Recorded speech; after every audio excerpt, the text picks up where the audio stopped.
All right, today we are going to cover the topics of osmosis and diffusion, how they're different, how they're the same, and how those tonic words, hypertonic, hypotonic, isotonic, relate to these topics. So I want to start out with a little bit of, here we go, with a statement that I'm not sure if you guys have in your notes or not.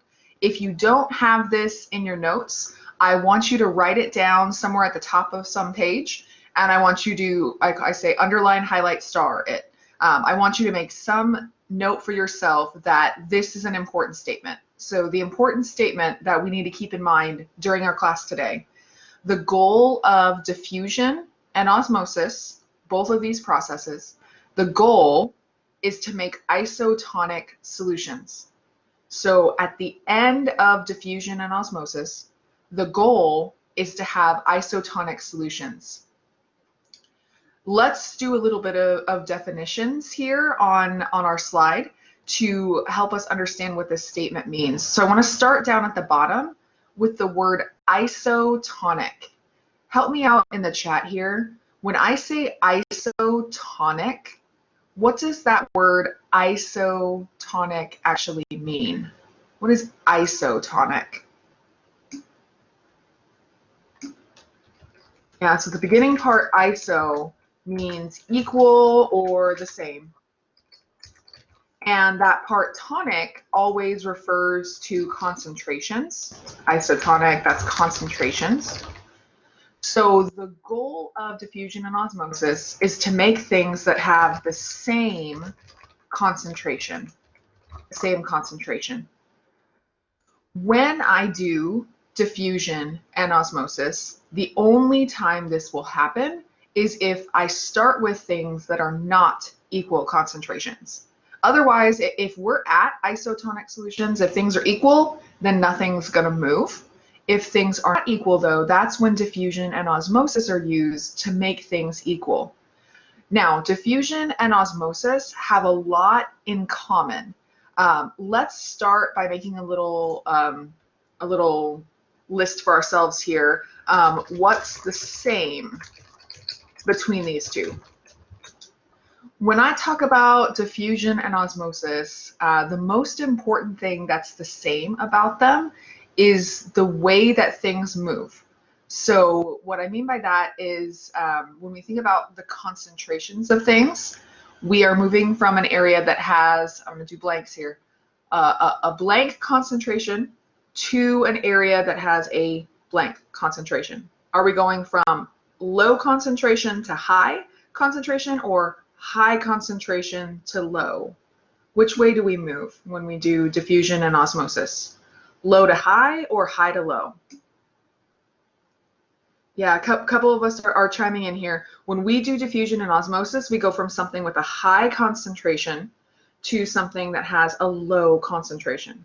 That's the way that things are moving. So what's the same? The first thing that's the same is molecules move from high to low, from high concentration to low concentration, where there's a lot of them to where there's a little.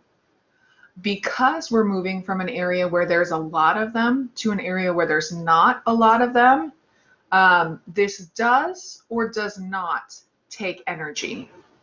If we go from high concentration to low concentration, that does or does not take energy to go down my slope. Yeah, no energy required. No energy required. And we actually have a special name for transport that doesn't require energy. That kind of transport is called passive transport. Passive transport.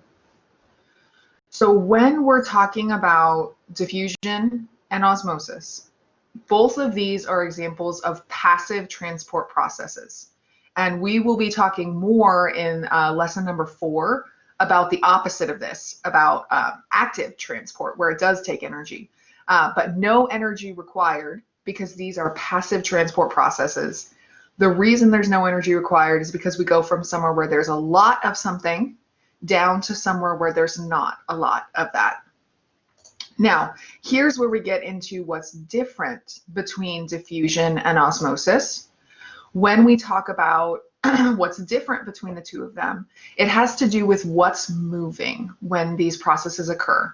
So when I talk about osmosis, what is it that actually moves across the membrane? Or what actually goes from one side to the other in osmosis?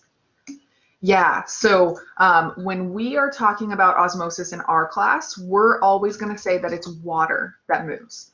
When you are in your chemistry classes, the technical name, the fancy name for water it's called the solvent, as in it's something that I use to dissolve molecules.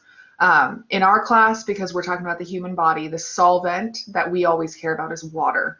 So osmosis is the movement, in particular, of water from one place to another. When we talk about diffusion, it's not the solvent that's moving. What is that fancy name for what moves in diffusion? The thing that moves in diffusion, yeah, that's called the solute. Or in easy person words, it's the dissolved things. The dissolved things move. So what makes diffusion and osmosis different is what's actually doing the moving.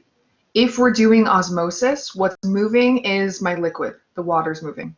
If we're doing diffusion, what's moving is the stuff that's dissolved. So a lot of times in our class, we're going to be talking about things like salt. We're going to be talking about things like sugar. Dissolved things could also, though, be things like oxygen. So molecular oxygen, O2, something that's dissolved in water, around inside water in the body. So few big ideas as we go into our discussion here that we want to make sure we understand. The first thing we want to make sure we understand is that diffusion and osmosis are both passive transport processes. So no energy required. When they move things, the things that are moving go from high concentration to low concentration. That's the first idea. Both of these are passive transport processes. Second idea is what in particular moves? Well, in diffusion, it's my dissolved things, my solutes. In osmosis, it's my water. The other big thing we want to make sure we know from the top is that when diffusion and osmosis, at the end of the day, if they just get to do their job until there's no more job to do, what's going to happen is we're going to end up with isotonic solutions. We're going to end up with things that are the same concentration. So as we start looking at some of the pictures from your notes outline, recognize that we start with solutions that don't have the same concentration, and we end up with solutions that do have the same concentration. We start with different things, and we end up with isotonic things at the end. So let's pull some of those pictures from your notes outline. Let's start looking at those. Get my slide to move here. Here we go. So you have these two pictures, and maybe someone can help me out. In your notes outline, what page do we see these two pictures really close to each other on? Okay, I'm seeing in the chat page 9. So we're on page 9 of the notes packet here.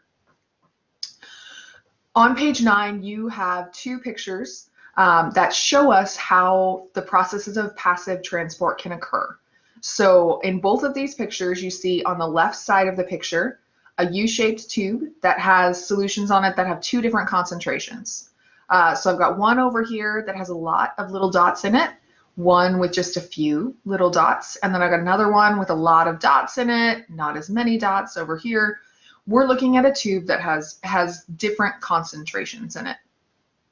Over time, though, that's what my arrow is representing here. Over time, we'll end up with a tube that looks like this. Or when we look at our picture over here, over time, we can end up with a tube that looks like this. The big idea with both of these tubes is after time occurs, we've ended up with an isotonic solution. Actually, isotonic solutions. Both of them they're isotonic to each other. Isotonic solutions. At the end of the day, after we've done our processes of passive transport, the two sides of the tube are the same, or the two sides of the tube are the same. I was talking with somebody in office hours about a way to think about concentration that maybe will help you as you're considering how these two solutions might have the same concentration. Think about concentration using that example that was in the guided lesson, how if I squeezed you all into the front row of a classroom, which, you know, right now when we're all doing online learning, right, it sounds appealing to be in a classroom, but probably not all in the front row. So if I squeezed all of you, we have 13 people here today, so all 13 of us squeezed in the front row, that's a really high concentration. We're really close to each other. But if I said, okay, we can actually use the 3 rows in the classroom, and we spread out 13 of us in the 3 rows in the classroom, the number of us didn't change, right? We didn't add people, we didn't subtract people. It's just that we changed the amount of space, or how likely we were to kind of bump into somebody else. When we're looking at a solution like this one right here, those little red dots, if they're bouncing around inside this tube, a lot of the time they're going to bounce into or bump into another one of these molecules. To the little molecules that are in this tube, they think, man, there's a really high concentration in here. I just can't get away from people. I can't have my own space. These ones over here will bounce around inside this solution, and they're not going to bump into another little dissolved particle for a long time because there's lots of space in here. So they have a lower concentration. When we look at the 2 solutions in the tubes over here, we've got about the same number of little solutes that are bouncing around on the left side of the tube as we have bouncing around on the right side of the tube. Because we have about the same number of those solutes, they're going to say, oh, I bump into as many molecules over here as I do over here. The concentration must be the same. I'm bumping elbows the same amount. When we go over to this example down here, remember we started off with on the left side where those molecules say, oh, there's not very many people I'm bumping into. And the ones over here on the right are saying, oh my gosh, people everywhere, no space. These ones are stuck in quarantine at home, right? There's so many people, so little space. So we do a little bit of time here. We do our passive transport. Now notice on this example, I started with 5 little red dots on this side right here, and I still have 5 little red dots on this side. And I'm not going to count, we're going to guess. There's maybe 13 little red dots on this side. I still had 13 little red dots on this side to begin. In my second example of passive transport here, none of my little dissolved particles moved. What actually moved, and you can see here from the levels here, the amount of water in the 2 sides of the tube is no longer equal. What helped me to go from this tube where there was a low concentration over here to a high concentration over here, what actually moved was my solvent. So I actually moved water from the left side of the tube into the right side of the tube. By moving that water, it's kind of like the example I told you guys, if we go from crammed in the front row of a classroom to spread out into 3 or 4 rows. I haven't changed the number of students, I've just changed the amount of space. So when we're looking at our image down here, what's moving in this second image is water. And I know we can fill in this blank together. If water is what's moving in a passive transport process, what's the name of the process where water moves? What did I call water moving? Or the solvent moving, we'll put it more technically, right? Yeah, a couple of us have chimed in the chat. The movement of water is osmosis. Osmosis. So in osmosis, we have 2 solutions that have different concentrations. When we come over to our picture here on the right, the concentration, or how spread out these little red dots are, has become the same. There's the same amount of space between them on the left and on the right. The way that I was able to space them out was I moved my water. I just shifted the water from one side into the other side. By giving these molecules more space, they're better able to spread out. So Jacqueline asked a great question in the chat. She said, even though the water levels aren't the same, would we say the solutions are isotonic? Yes, we would. So with when we use this word isotonic, it actually doesn't have anything to do with volumes. It only has to do with concentrations.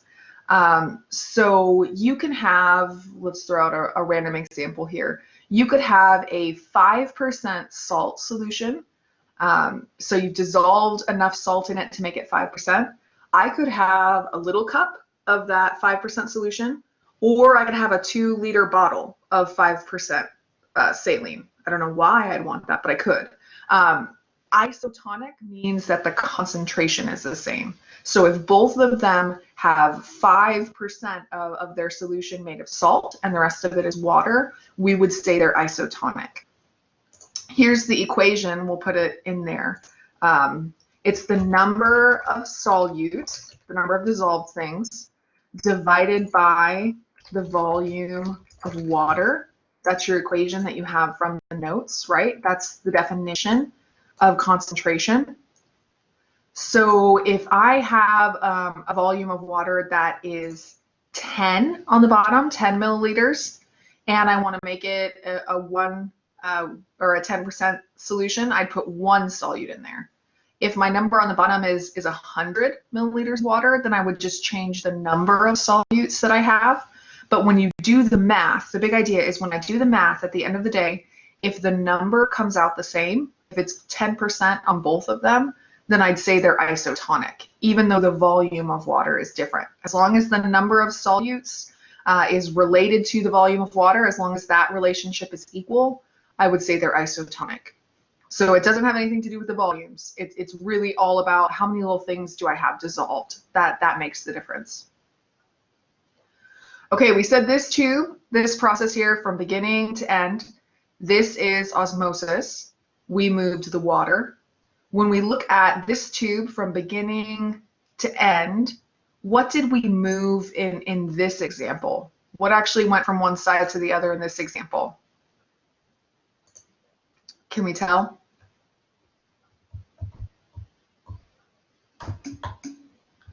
Yeah, so what I moved was my solutes, or my little red dots. We'll be very specific here, right? The little red dots. They move from one side to another. Since they are the solutes, now we're talking about the process of diffusion. Now we're talking about diffusion. So moving those molecules that are inside the water from one side, in this case from this side, into the other side. So we end up with more solutes over here, fewer solutes over here, but hey, their volumes of water are the same. If the amount of water doesn't change from one side to the other, then I've got to move my solutes to make them equal. So two tubes that show us the processes of diffusion, where I move things, I dissolve things from one side to the other, or osmosis, where I move the water from one side to the other. I gave you guys the example of the 2 types of tea. Let's do an informal poll here. Let me create a quick poll. Here we go, because we're in Texas, right? So everybody in Texas drinks tea, right? Except me. I'm not from Texas, so I don't really drink tea. Above. All right, here we go. You should see popping up on your screen. I want to know, which kind of tea do you think is better? Sweet tea, unsweetened tea, or are you like me and you're not a tea person?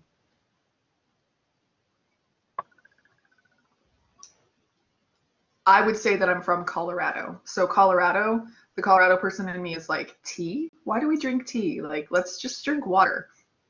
Or if I'm being honest, like, let's do coffee. Or if it's with a meal, I have a sweet spot in my heart for Coke or Pepsi. So this whole sweet tea stuff, unsweetened tea, I'm like, what is this? All right, I got responses from 10 of us. So let's see what we think.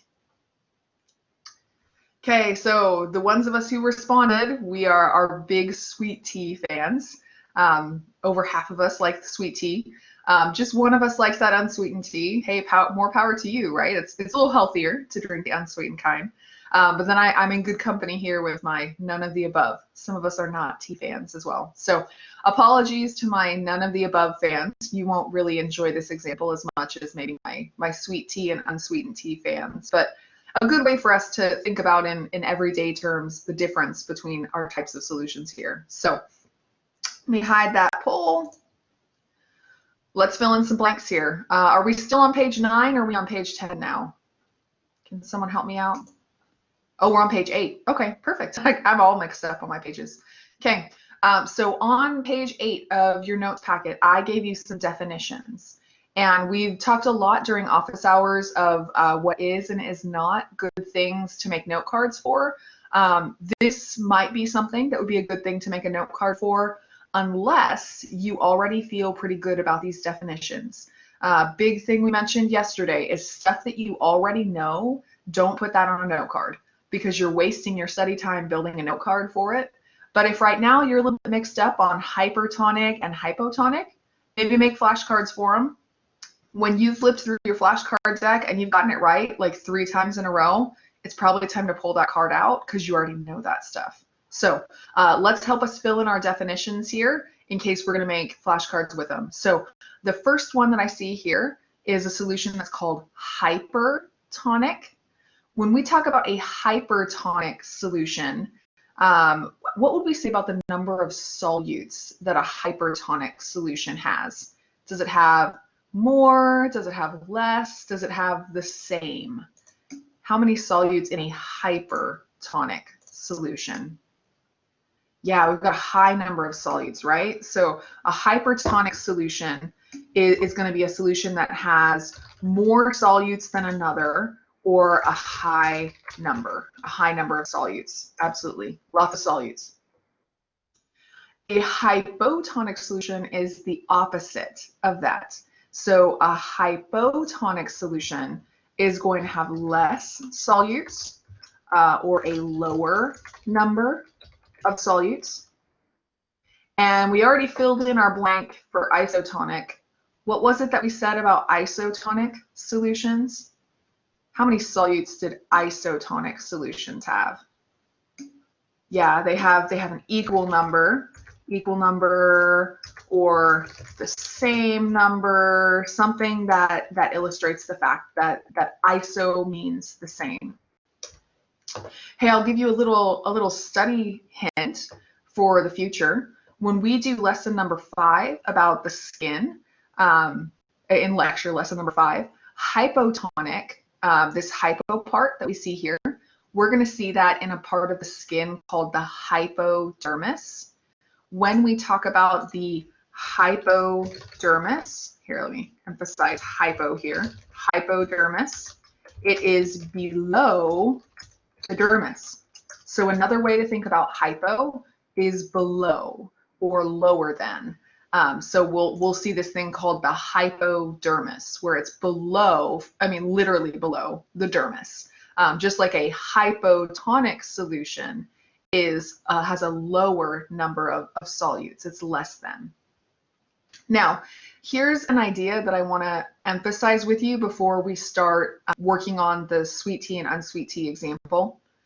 These words, hypotonic, hypertonic, and isotonic, I use them when I'm comparing two things. I can't ever say that a solution by itself is hypertonic or a solution by itself is hypotonic.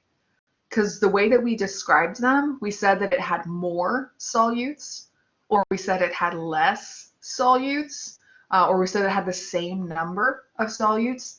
These are comparison words. So I've always got to compare two things to each other.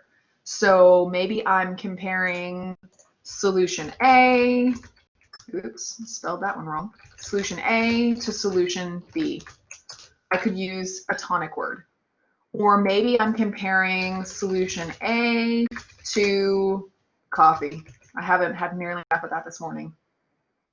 Or sometimes, especially in our class, we would be comparing a solution to plasma or to intracellular fluid, to cytosol. The big idea here with these words is they're always about comparing things. So you're never just going to say a solution is hypertonic without saying what it's hypertonic to. You have probably seen or you probably heard in the end of our notes packet, we talk about something called isotonic saline. Isotonic saline, or sometimes it's abbreviated on TV shows. They just call it isosaline. Implied in calling it isotonic saline is that it's the same as something, but it's the same as is your body's plasma. So if we're not saying what it's the same as, it's a little bit dicey for us to use these words, except when we're talking about something when it's understood. Oh, right, I know that I'm comparing this saline to what's going on inside your blood. Then we might not have to state what we're comparing to. But in general, these are comparison words that we'd use to describe two different solutions. I have talked a whole lot. Let me pause for a moment, give you a chance to put any questions you have right now in the chat, or give you a chance to give me an emoji.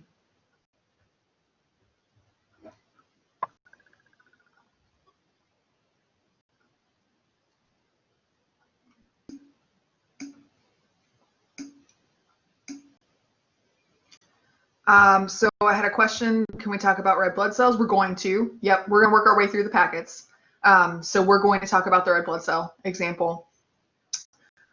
Jesse asked a great question, actually. Let me put this one to the class. The question is, does diffusion polarize the cell? This is a great question. Let's divide this question into parts. First part of this question that I need you to help me out with in the chat. What does it mean if a cell is polarized?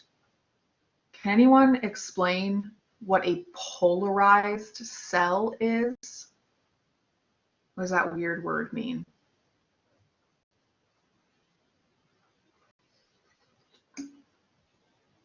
I actually really like this question, so I'm going to do a whiteboard and we're going to chat it out together. The question is, not typing, here we go. Does diffusion polarize the cell? Okay, so when we're talking, as my phone buzzes, when we're talking about polarized, this is an important word, by the way. This would be an underline highlight star word in your notes packet for you to know. When we talk about something that's polarized, Jacqueline's 100% correct. It means that we have a different charge, or what gives us a different charge is we actually have different concentrations. So different concentrations inside and outside. We will talk a lot about polarized cells when we're talking about things like muscles and neurons, for example. They are polarized cells that if they lose their polarity, if the inside and the outside become the same, they can't do their job anymore. So pretty much all the cells in your body are polarized. Now here's my question. If we have a different charge or a different concentration inside and outside, would we say that the concentrations inside and outside, would we use the tonic word isotonic for them? Isotonic. If we've got a polarized cell, is the inside and the outside isotonic to each other? Yeah, so several of us are chiming in. They're not isotonic. If we're polarized, if a cell is polarized, the inside and the outside are not isotonic to each other. They're different from each other. So if and this is where that salty banana thing comes back into play. If we are talking about the level of sodium across the membrane of a polarized cell, remind me, we have a lot of sodium inside or outside a cell? Where do we have a lot of sodium? Inside or outside that salty banana? Yeah, remember we sprinkled our salt on the outside of the cell. So we would say that, here's how we use the word. Let me show you. Extracellular fluid is hypertonic, meaning it has more, is hypertonic to cytosol when we're talking about the level of salt or of sodium or chloride, put it that way. What was the name of the thing that I have a whole lot of inside my cell? Do you remember which ion, which thing with a charge there was a whole lot of inside the cell? You can just put the abbreviation. Yeah, K+, right? Potassium. That's what K stands for. Potassium. If we were talking about potassium, we would say the cytosol is hypertonic to extracellular fluid. Forget this. We're abbreviating. Extracellular fluid. So here's where I'm using those tonic words, right? Hypertonic means I have more of it. When I'm talking about sodium, I would say that the fluid that's outside the cell has more sodium than the fluid that's inside the cell. When I'm talking about potassium, I would say that the cytosol inside the cell has more in it than the extracellular fluid. Turning off the video, my connection is bad. So cytosol is hypertonic, has more potassium than the extracellular fluid. When I'm talking about sodium, we flip it, right? Because there's more sodium in the extracellular fluid compared to what's inside the cell. Now, here's the reason we went down this bunny trail. My question asked about polarizing the cell. Polarizing the cell means when it polarized, means we're making it have different charges and different concentrations of stuff inside and outside the cell. Does diffusion make things different on the two sides of the membrane, or does diffusion make things the same? What does diffusion do? Make them different or make them the same?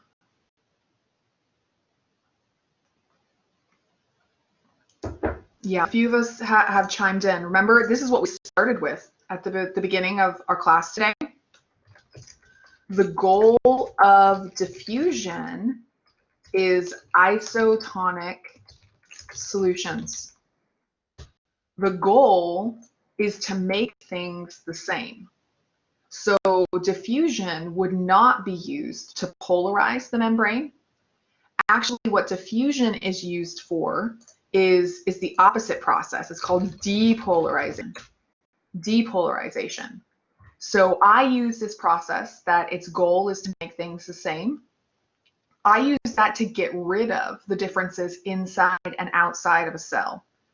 So I know I think it was on Monday, someone had a question at the end of page 6 that asked, how did we go from a polarized cell to a depolarized cell? What's the name of that process? The name of that process that I use is diffusion. When I take things from high concentration to low concentration, as long as it's not water moving, I call that diffusion. So that was a super long answer to a simple short question, right? But I want to make sure we understand what's going on. So our question was, does diffusion polarize the cell? Well, first we got to know that polarized means things are different on the inside and the outside. Then we got to know that diffusion makes things the same. So our answer to this question again is no. Diffusion doesn't polarize the cell. Diffusion depolarizes the cell. That was a great question. Thank you for asking that question. Any other questions before we start talking about T and red blood cells and all that jazz? Good. I'm glad that makes more sense. Here, I'll give you guys your daily penguin. I feel like we've been missing the daily penguins until like half of us are out of the classroom. Here's your daily penguin. My skills are improving. By the end of the semester, they're going to look so great.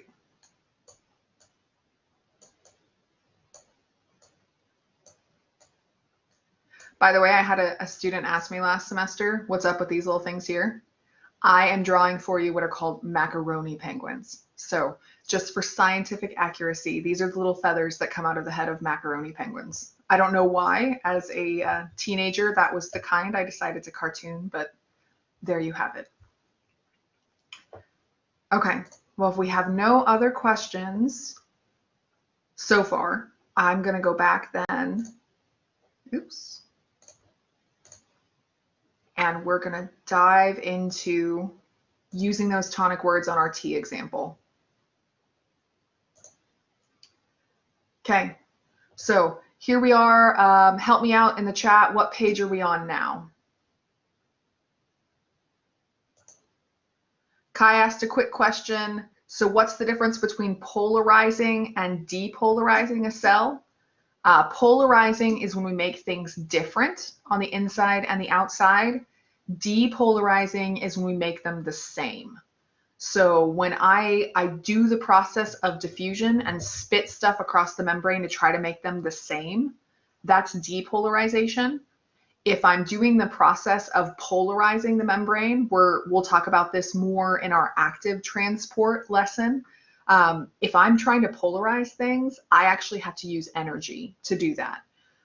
So the difference between polarizing and depolarizing is making them different versus making them the same. That's the short answer. All right, it sounds like, yeah, Kai, we'll talk more about their functions when we start doing the neuron example. So at the end of lesson number 4, we'll talk a lot more about polarizing and depolarizing. Are you cool to wait till lesson 4 to chat about that? Because I promise we will. And then we'll talk about it like nobody's business. That is like lesson number 11. It is all about depolarization when we talk about neurons, how they work. So I promise I'm not blowing you off, but I know it's coming. So we'll talk a bunch about polarizing and depolarizing. Okay, so I'm told we're on page 8. We've got our nice little U-shaped tube here. And in this U-shaped tube, I have said that on this side of the tube, we've got sweet tea. And on this side of the tube, we've got unsweetened tea. So here's the side that most of us in class today are interested in, this sweet tea side. I got one of us that's interested in this unsweetened tea side. And then there's a group of us friends here with me that are down here that are like, bleh, tea, no way. So to us visualize this, we've got sweet tea on this side, unsweetened tea here. We're going to draw ourselves some sugars in our tea. So I'm going to actually have to draw these. We'll test my drawing ability. Or here, we'll try a shape here. Help me out. When I'm talking about sweet tea, that has a lot or a little sugar inside of it. How much sugar inside sweet tea?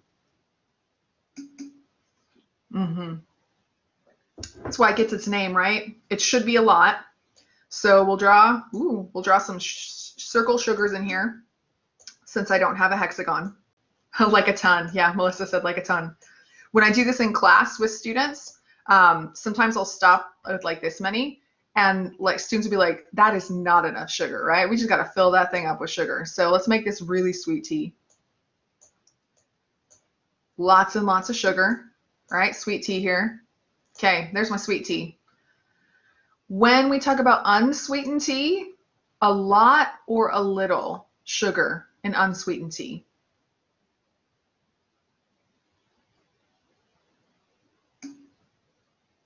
Yeah, Nicole's saying none, which I guess is probably technically true.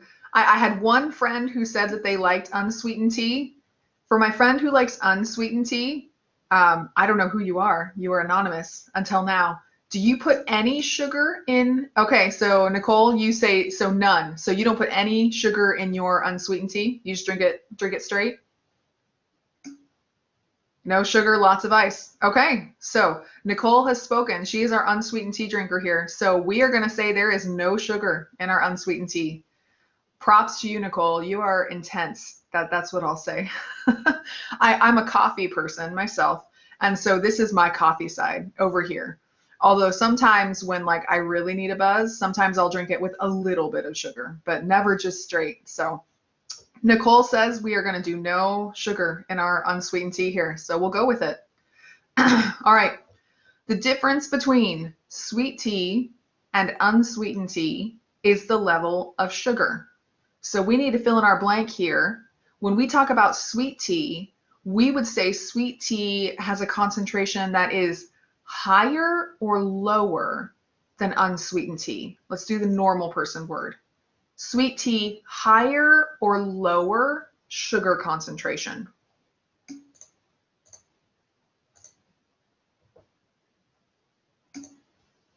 Yeah, so sweet tea has more sugar. It has a higher concentration of sugar. When we have a higher concentration, which of those tonic words means that we have a higher concentration? Yeah, hypertonic means that we have a higher concentration.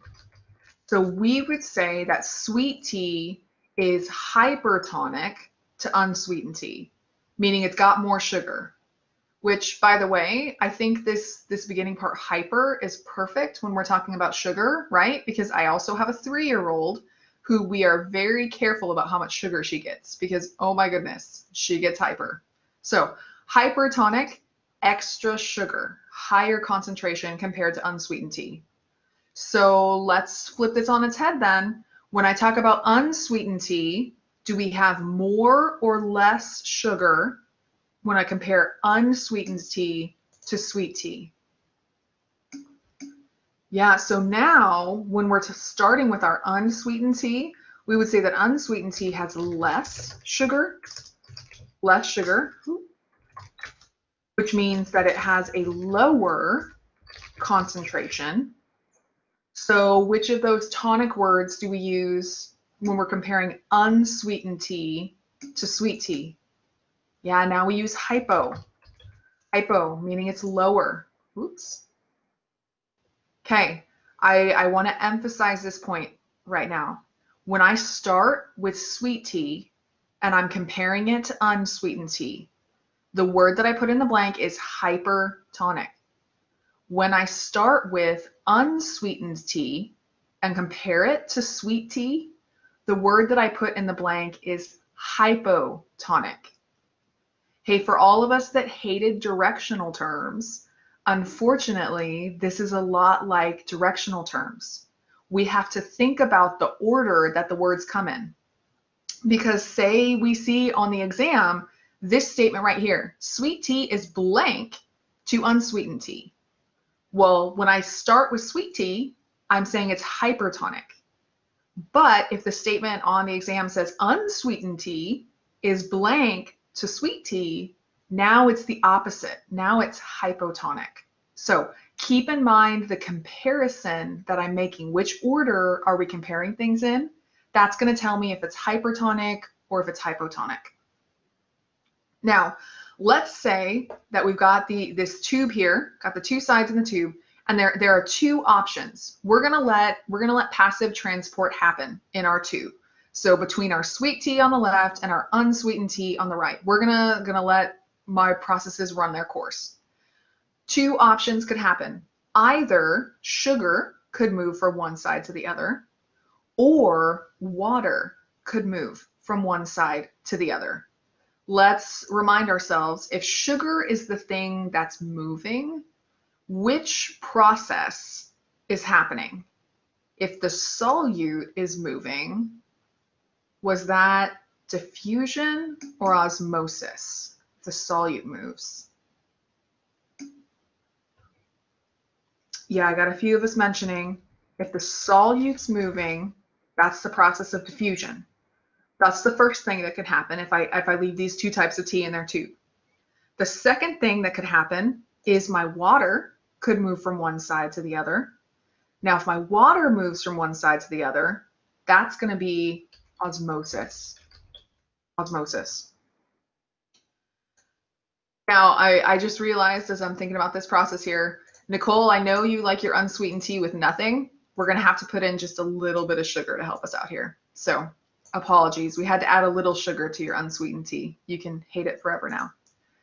Okay, here we go. When we're talking about sweet tea and unsweetened tea, and we're doing the process of diffusion. Sugar is going to move from one side of the tube to the other side of the tube because we're doing diffusion. My dissolved thing is what's going to move.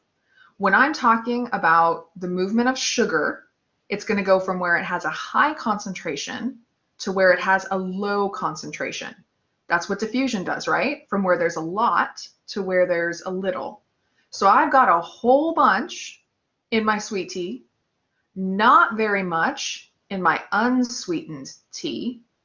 When I talk about what sugar does with sweet tea, does sugar move into sweet tea or out of sweet tea? Which way is that sugar going to move? Into the sweet tea or out of the sweet tea?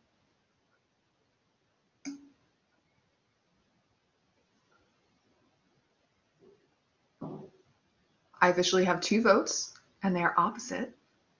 This is good. It's making us think. I'm going to need some more votes here here we go. Let's do poll. Polling, multiple choice. Here we go. Into, out of, unsure. Here we go. Which way? All right, here comes your poll, I think. You might have to click on the little poll at the bottom. So next to the person waving their hand, there's a little graph. If you click on that, does a poll pop up for you? Can you see a poll? Trying to share it. Maybe it's not working.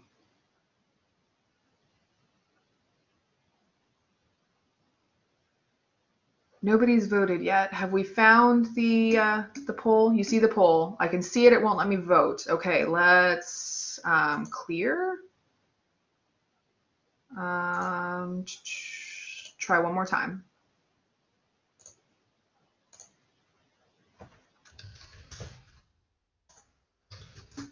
Into, out of, both. Start. Okay. I think it popped up now. The question is, which way, let me hide the responses, which way is sugar going to move when we're talking about sweet tea? Is sugar going to go into sweet tea or is sugar going to go out of sweet tea? Both is not the answer I meant to put. Sorry, I meant to put that I don't know. So if you're not quite sure, just click that bottom answer for me that says both. If you don't know which way it'll move, totally fine.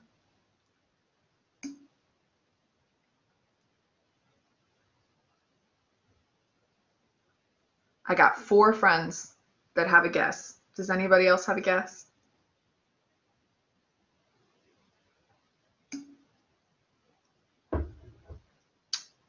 Gloria says she can't click on it. Okay. Well, technology is failing us this morning. That's okay. Okay. Well, those of us that were able to click and our friends that are mentioning in the chat, our correct answer is that sugar is going to move out of sweet tea. Out of sweet tea. Let's look at this. We're talking about the process of diffusion, where we go from high concentration to low concentration. I have a ton of sugar molecules in my sweet tea. I have very little sugar in my unsweetened tea. These sugars, when they're bouncing around in this tube, they're saying, oh my gosh, there's no space to myself over here. I want to leave. I want to go this direction. So my sugar is going to leave the sweetened tea to go into the unsweetened tea. Hey, when we're over here on the unsweetened tea side, let's go over to diffusion over here. When I'm talking about unsweetened tea has very little sugar inside of it. The sugar that's over here says there is no way I want to go bump into the sugar over here. There's no way. So my sugar is not going to leave unsweetened tea. But at the same time, when this sugar is saying it's nice to just be the 2 of us over here, all of these little sugar molecules are saying, actually, we're joining you. We're coming over here. So sugar is going to go into my unsweetened tea. This question is basically asking us, which way is sugar moving? Sugar is going to go from unsweetened tea into, or from sweetened tea, excuse me, into unsweetened tea. We're going from a high concentration to a low concentration over here. That's diffusion. The other way that things can move, though, the other thing that can move is water. Now, remember, when water moves, we're doing osmosis. The goal of water is to try to help these little sugars spread out as much as possible, or at least as much as these little sugars over here are doing. Because I have a ton of sugar over here, it looks like I don't have as much water. Let me repeat that statement. Because there's a ton of sugar over here, it looks like there's not as much water, because these sugars will bounce around and they'll bump into each other all the time. They're just seeing sugar everywhere. These sugars bounce around in the tube, and it looks like they've got a ton of water around them because there's just more space. Water moves from where it looks like there's a lot of them to where it doesn't look like there's as much of them. So which side, when we're looking at our two tubes here, which side looks like it has more water? The left side or the right side? Which one looks like it has more water?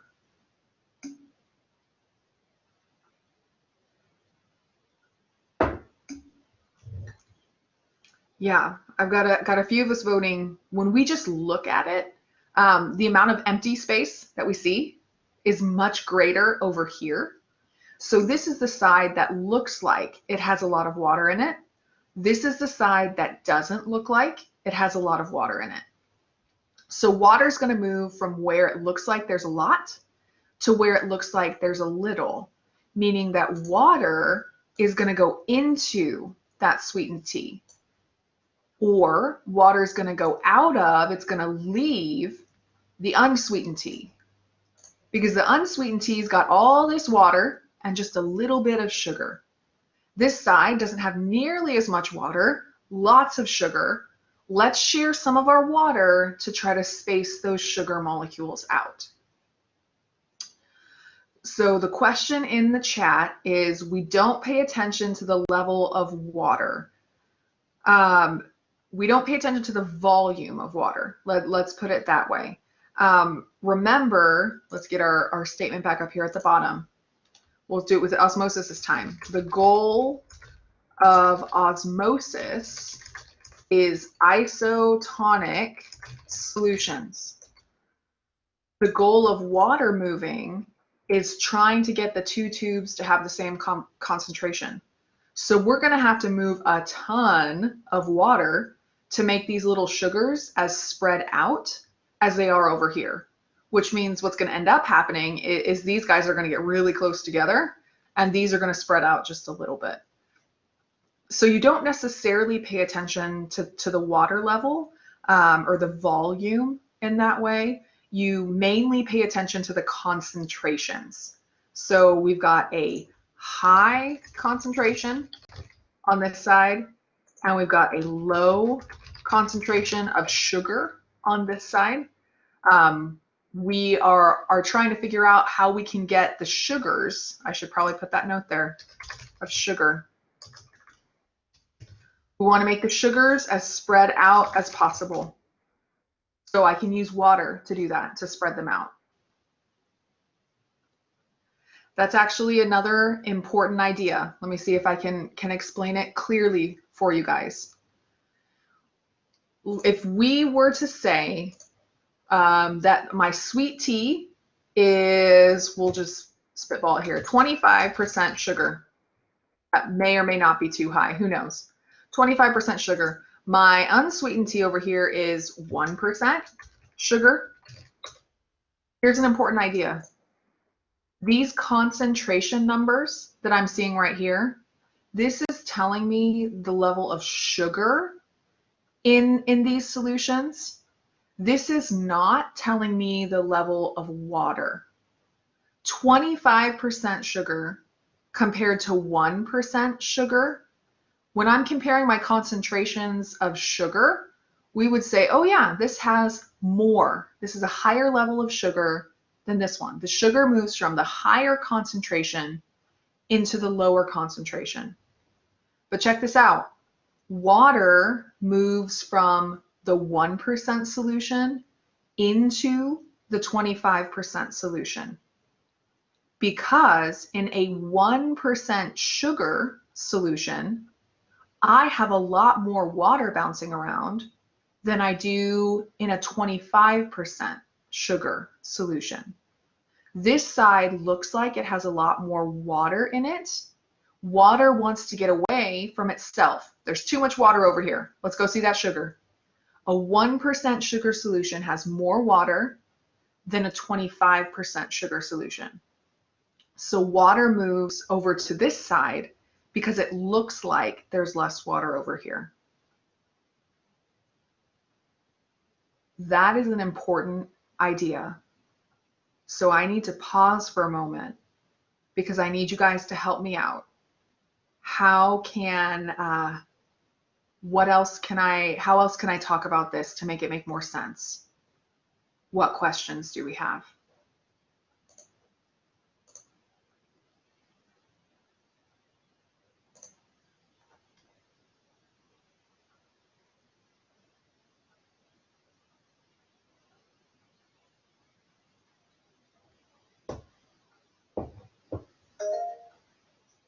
Yes, Hannah's got a question. Go for it. Okay, just to clarify and like talk through it. So you said the water is always going to go to the space where there's not a lot of water to equalize the cell? Correct. Okay, got it. Because there was something else that I read as well, that water is going to be attracted to the solute. Mm-hmm. Yeah, it's the same idea. So if I am the water on this side and I'm attracted to sugar, there's only 2 sugars for all of the water in this entire side. So this water over here says there's way too much competition for these 2 sugars here. Look at all the sugar over here. The grass is always greener, right? Look at all the sugar over here. I want to go with that sugar over there. So yeah, the water is following the solute. In this case, it's the sugar. Or sometimes we talk about it's the salt. Same idea. Yeah, the water is attracted to or it wants to be around those dissolved things. Okay, good. Yeah, I'm glad that helps.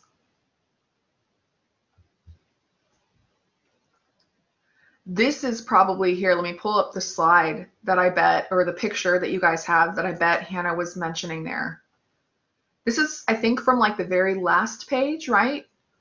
Where in your lecture outline do you see this picture with this note here, that water follows salt? What page is that one on?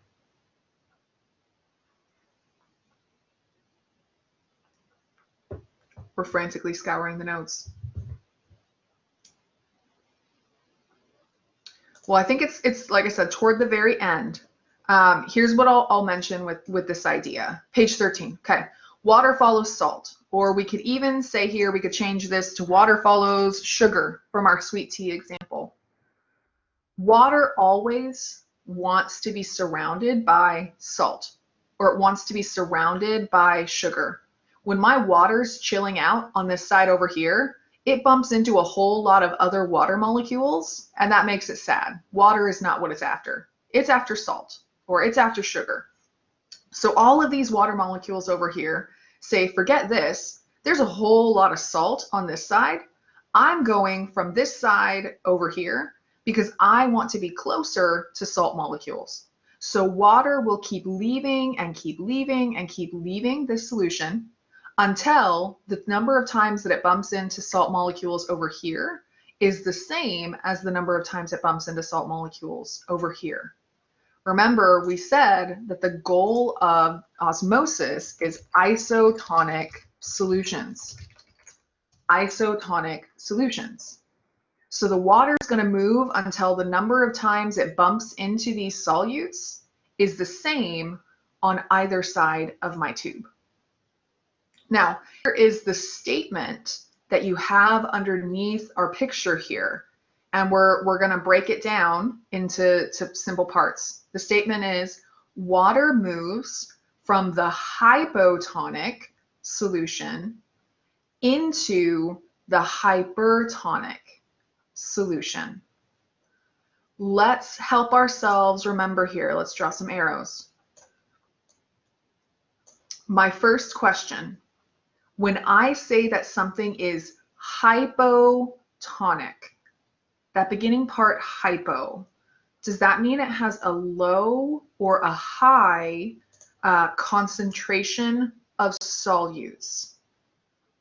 Hypotonic, low or high solute concentration? Yeah, hypo was the one that meant low solute concentration. Oop, we lost part of that word. Okay, check this out though. Low solute concentration at the same time actually means that we have a high water concentration.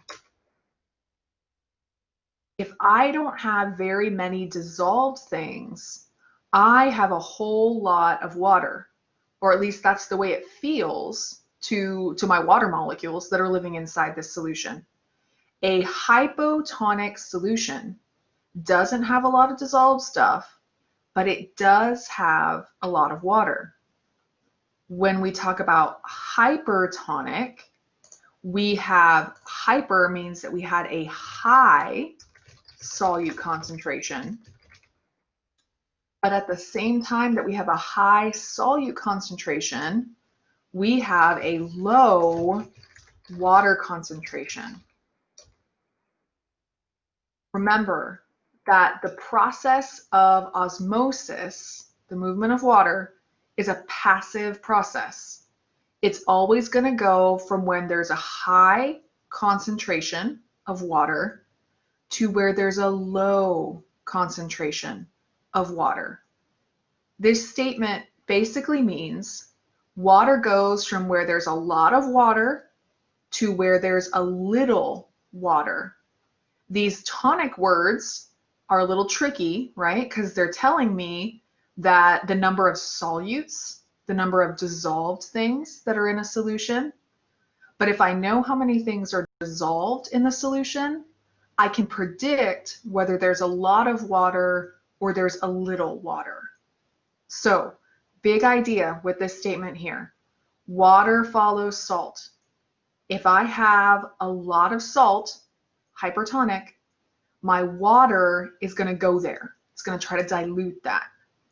If I have a little bit of salt, we're in a hypotonic solution, water's going to leave that because it wants to have less water around it. What questions do we still have? Or what thoughts do we have right now? Maybe it's not a question.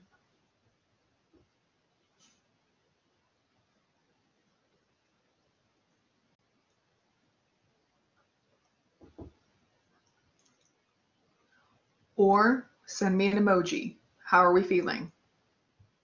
Even if it's not a happy emoji, send me an emoji.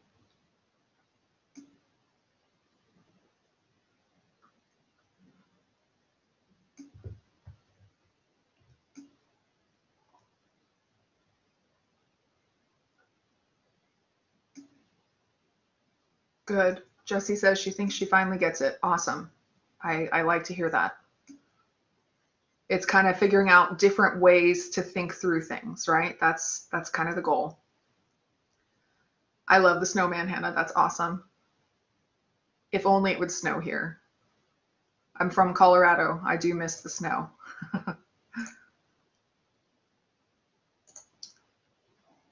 Okay. So I have just a little bit of time left before I open the floor for questions. I want to go to this right here. Yeah, you're from South Dakota and miss it too. Yeah, I'm sure. Okay. I want us to go to this part of your outline. Help me out. What page do we have this part of the outline? Page 12. I'm here on page 12. all of our discussion here of hypertonic, hypotonic, isotonic. Here's the reason why we are learning about this in our anatomy class. Because inside your body, you can mess with chemistry and have some issues with the way that water moves inside your body, into or out of your cells.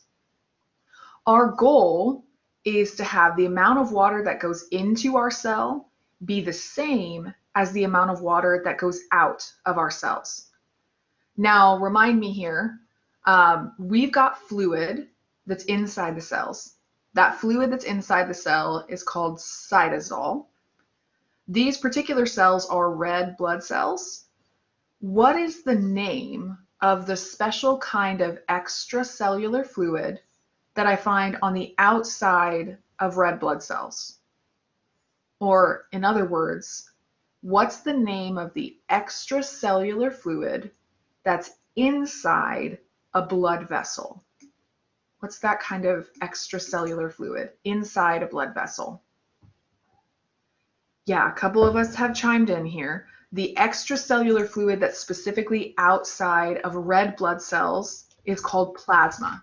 Plasma. Because red blood cells are found inside your blood vessels. So the fluid that's outside a red blood cell is called plasma. Now, if we're talking about the fluid outside of pretty much any other cell in your body, that's where the interstitial fluid is found, when it's inside the tissues of the body. We also had that lymph fluid that's found in our lymphatic vessels. Friendly reminder, make sure we know where those kinds of fluids are. So we've got a red blood cell right here.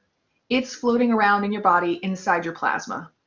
The goal of what's happening with your red blood cell floating around inside that plasma, the amount of water that goes into the cell should be equal to the amount of water that goes out. This is going to happen when a red blood cell is put in a solution that has the same salt concentration as it does inside. What was the word again for the same concentration? Solutions that are the same.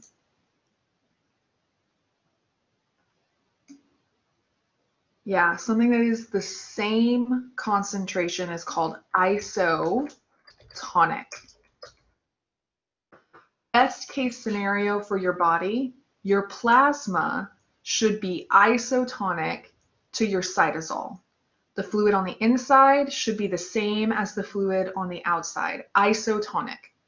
And if we were to take some red blood cells out of your body and put them in isotonic saline, we suspended them in a fluid that was the same as your plasma and it's the same as the cytosol, they would stay nice in their normal shape here, they'd be happy. But there are a couple of other conditions that we could put them in, a couple of other types of fluid that we could put them in that will cause some problems for us. The first kind of fluid we could put them in is a type of fluid where the water would rush out of these red blood cells. If the water is leaving a red blood cell, that must mean that the red blood cell had more water in it than what there was in the environment.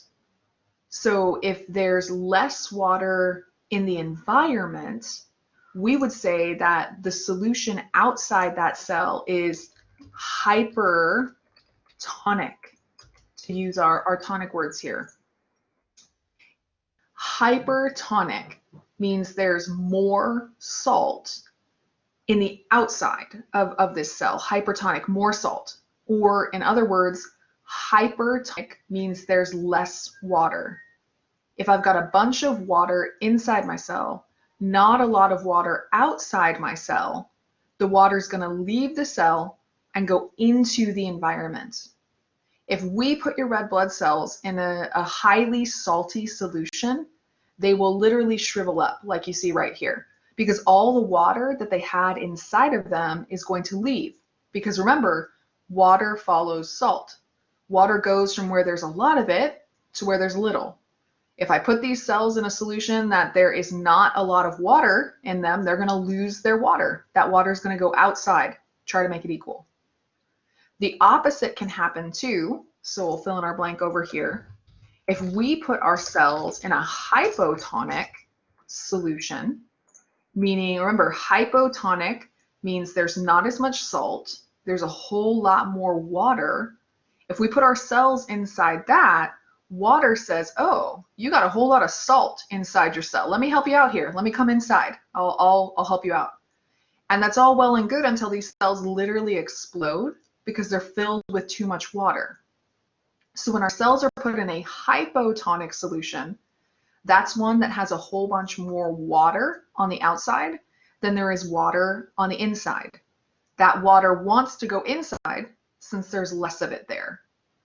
And over here, remember, we put it in a solution where there's a lot less water on the outside. The water that's inside the cell tries to go out to a place where there's less water outside the cell. You had an example in your outline. So let me show you. I made a slightly different example for us to end our time with today. You had this picture, except instead of it being with glucose, your picture was with salt. Now, help me out so I can make sure that we got our salt one here.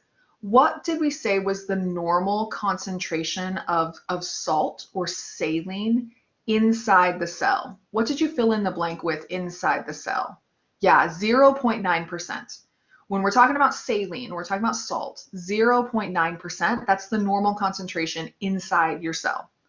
So you had a variety of different solutions around your cell.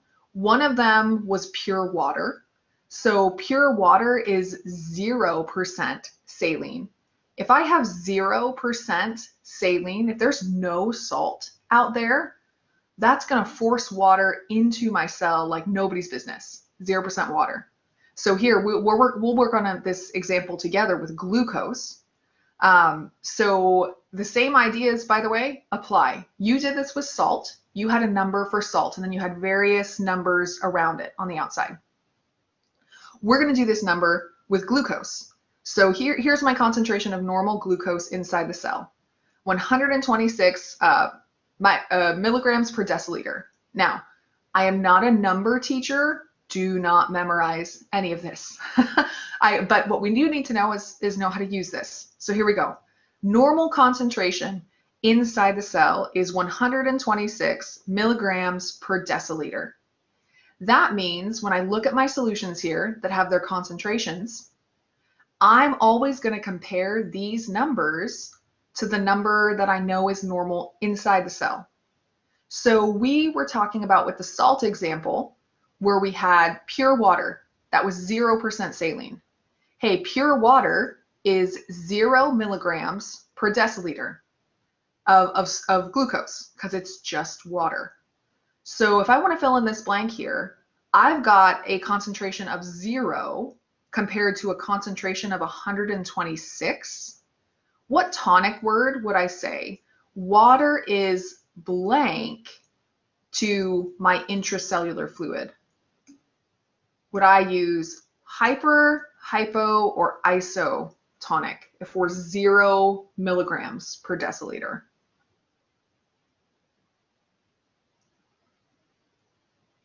Two of us have voted. Well, my two friends that voted were correct. Hypotonic solution. When we're talking about a hypotonic solution, it's like that picture that we looked at before with the red blood cells.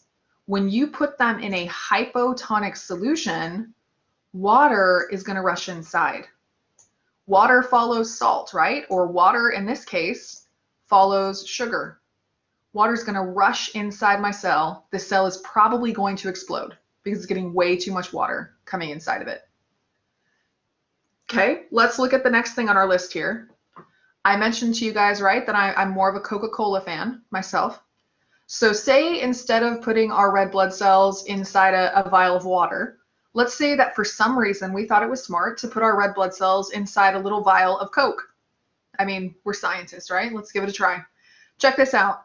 If I did my math correctly, which I had to do some crazy math to get here, I think that the concentration of glucose or of sugar in general in Coke is 962 milligrams per deciliter, which is frightening and terrifying, but I still love it. 962 milligrams per deciliter. What tonic word would I say that Coke is compared to the inside of it? Based on my number here, what tonic word would I say Coke is? Yeah, it is very hypertonic, right? Very hypertonic. Lots more sugar in Coke than inside a cell. That's no surprise, right? But we're confirming it. Okay, this is a hypertonic solution, meaning it has a lot less water than on the outside than we have on the inside. That means that water is going to leave my cell to go into that Coke. It's going to try to dilute the Coke to try to get it to the same concentration. Probably not going to happen. That is super concentrated in sugar. So lots of water leaving a red blood cell if it's placed inside Coke. Okay, here's another solution for us to consider. There's this stuff called Pedialyte. Pedialyte is what you give to a kid when they've been vomiting a lot to try to get them some of their electrolytes that they need, some of their nutrients that they need. So Pedialyte has a concentration of 250 milligrams per deciliter. 250 is still higher than 126. So we're still looking at another hypertonic solution. Since it's a hypertonic solution, water is still going to leave the cell, but maybe it's not quite, it's definitely not quite as hypertonic as the Coke. So maybe we'll lose a little bit less water to it. Still going to lose water though, because it's more concentrated than we see here. Our last solution is a 5% glucose solution. That 5% glucose solution has a concentration of sugar of 126 milligrams per deciliter. 126 matches 126. Which tonic word would I use for 5% glucose? Isotonic, absolutely, isotonic. And remember, in an isotonic solution, water goes in and it goes out at the same rate. This is what keeps your cells happiest, when the amount of water that goes in is the same as the amount of water that goes out.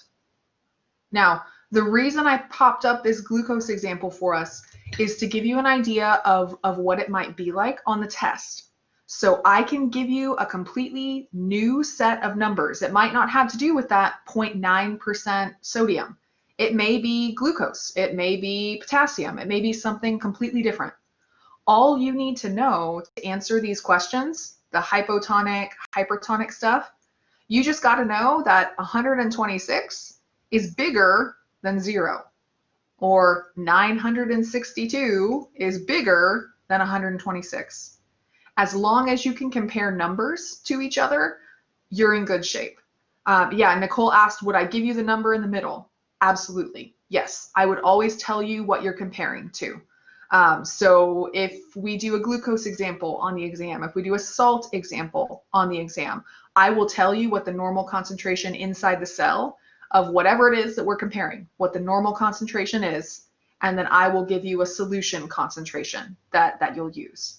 So that picture of the red blood cell with the salt stuff, that's a great way for you to compare for yourself to make sure you understand how we built something like this with the sugar. Yeah, so I know that Nicole was helping out Jacqueline in the chat, but Jacqueline mentioned the question from your notes packet. You have the 0.9% saline, right? 0.45% saline is hypotonic to that. It is a lower concentration than that. So that's absolutely correct. I am about out of camera time because I need to trade out the room with my husband. So I'm going to go ahead and end the recording, chill out in the chat for a little bit, but always feel free to email me with any questions you have. Nicole asked if we are meeting on Monday. It's a great question. We are not meeting on Monday because it is Labor Day. So next week's classes are going to be Tuesday at noon, Wednesday at 9:30, and Thursday at 9:30. So it's the normal times we've been doing, just shifting those Monday things. So I will try to get a schedule posted for you earlier rather than later, just so you know. But here, let me put it in the chat. It's going to be Tuesday at noon, Wednesday at 9:30, and Thursday at 9:30. So I'm going to shut off the recording, probably turn off my camera or turn off my mic. Stick around for questions.